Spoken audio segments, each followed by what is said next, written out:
Hello, welcome to Do It Yourself channel. Today I will show you how to stop applications from reading our instant messages in Samsung Galaxy Z Fold5. To stop applications from reading our instant messages, we have to go to the settings first. We are looking for security and privacy options here, and privacy and permission manager is here. At the bottom of this list,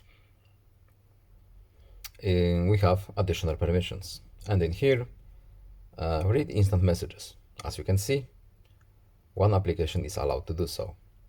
To turn it off, we simply have to tap this little application here and choose Don't Allow.